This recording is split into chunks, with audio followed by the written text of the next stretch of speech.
Hi friends, வணக்கம். நம்ம போன முறை வெண்ணெய் எடுக்கிறது எப்படின்னு பார்த்தோம். இப்போ இதை அம்மா நெய்யாக காய்ச்ச போகிறாங்க, அதையும் இப்போ பார்த்துடலாம்.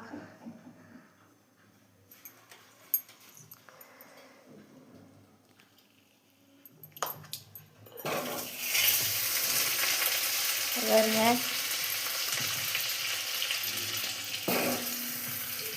நெய் காயுது.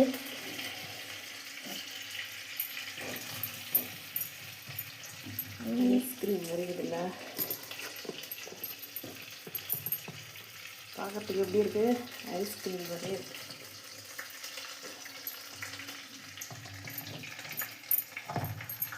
இன்னும் நிறைய இருக்கு.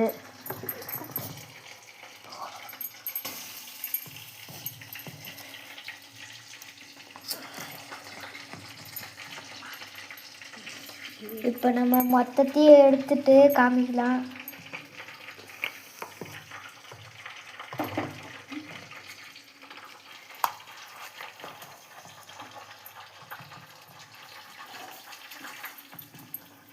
நல்லா வருது.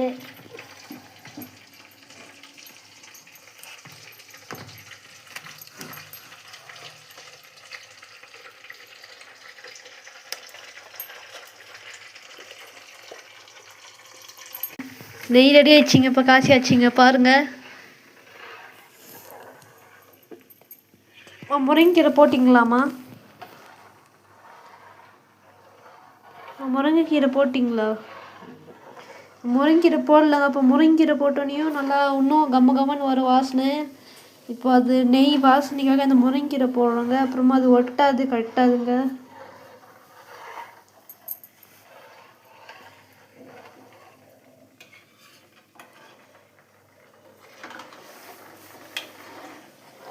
பாருங்க, ரொம்ப நல்லா கொதிச்சிச்சிங்க.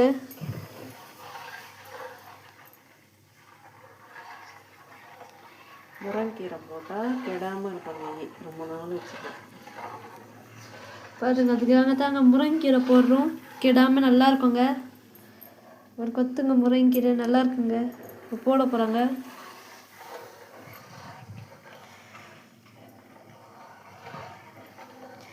கொஞ்சம் சப்ஸ்கிரைப் பண்ணி விட்ருங்க ஃப்ரெண்ட்ஸ், ப்ளீஸ். பாருங்கள், எங்கள் சப்ஸ்கிரைப் 11 தான் இருக்குது. நீங்கள் தான் கொஞ்சம் சப்போர்ட் பண்ணணுங்க ஃப்ரெண்ட்ஸ், ப்ளீஸ். சப்ஸ்கிரைப் பண்ணிங்கன்னா எங்களுக்கு கொஞ்சம் சப்போர்ட்டாக இருக்கும் ஃப்ரெண்ட்ஸ். வீடியோ நிறைய போடுறோம் பாருங்கள். நிறைய ரெசிபி செய்கிறோம், நிறைய ரெசிபிலாம் வைக்கிறோங்க. பாருங்கள், நெய் கொஞ்சம் கம்ம கம்மன்னு வருதுங்க நெய்.